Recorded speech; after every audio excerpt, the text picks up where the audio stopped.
쇼컷 성경, 학계 시작합니다. 학계라는 이름은 히브리어로 축제 또는 절기를 뜻합니다. 학계서는 총 2개의 장으로 이루어져 있으며 대략 서너 달이라는 시간 흐름에 따라 현실 점검, 이로와 격려, 영적 성결, 미래의 소망이라는 4개의 핵심 메시지로 이어집니다. 또한 학계서는 무너진 공동체의 중심을 어떻게 다시 세워야 하는지 알려주는 책이기도 합니다. 살다 보면 우선순위가 바뀌는 경우가 있습니다. 중요하다고 생각했던 일인데 눈앞의 바쁜 일상과 먹고 사는 문제에 밀려 오랫동안 방치된 숙제 같은 일이 있습니다. 학계서는 바로 그런 사람들에게 전하는 메시지입니다.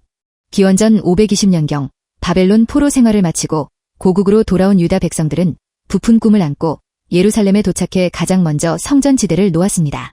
하지만 주변 민족들의 방해와 흉년, 그리고 고단한 삶의 무게에 눌려 성전 재건은 무려 16년 동안이나 중단되고 말았습니다.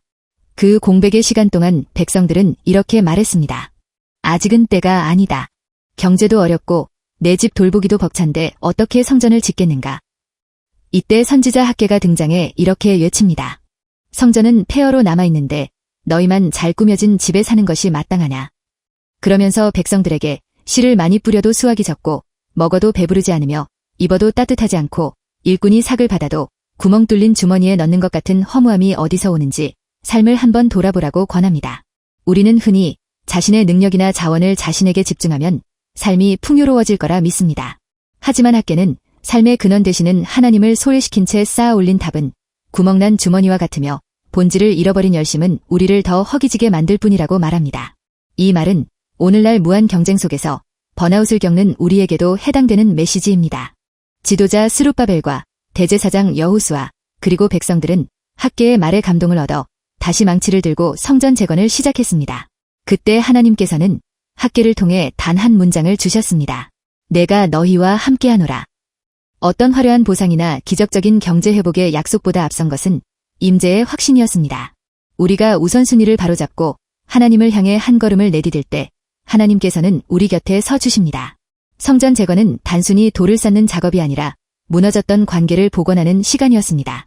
재건은 시작되었지만 솔로몬 시절에 화려했던 성전을 기억하는 노인들은 지금의 초라한 성전을 보고 겨우 이것밖에 안 되나 하는 자괴감에 눈물을 흘렸습니다. 하지만 하나님은 다시 한번 위로하십니다. 이 성전의 나중 영광이 이전 영광보다 크리라. 이 말씀은 눈에 보이는 금과 은의 화려함이 아니라 진정한 평화가 임할 곳이기에 의미가 있다는 뜻입니다. 하나님께서 함께하시는 오늘이 나만의 힘으로 화려했던 어제보다 훨씬 더 의미 있다고 말씀하십니다. 학계서에는 우선순위의 회복이라는 거대한 신앙의 원리가 담겨 있습니다. 우리는 늘 나중에 여유가 생기면 이 고비만 넘기면 이라며 하나님과의 동행을 뒤로 미룹니다. 하지만 학계는 바로 오늘 산에 올라가 나무를 가져다가 성전을 건축하라고 말합니다. 거창한 준비가 필요한 게 아닙니다. 지금 내가 서 있는 곳에서 하나님을 위한 자리를 먼저 내어드리는 결단, 그것이 구멍난 주머니를 꿰매고 번아웃을 막는 유일한 방법입니다. 너희는 스스로 굳세게 하여 일할지어다라는 학계의 외침은 오늘을 살아가는 우리에게 전하는 메시지입니다. 무너진 마음의 재단을 다시 세우고 본질을 향해 망치질을 시작한다면 하나님께서는 오늘부터 내가 너희에게 복 주리라는 약속의 비를 내리실 것입니다. 여기까지 학계 요약본이었습니다. 이 내용이 좋았다면 좋아요, 댓글, 구독 부탁드려요.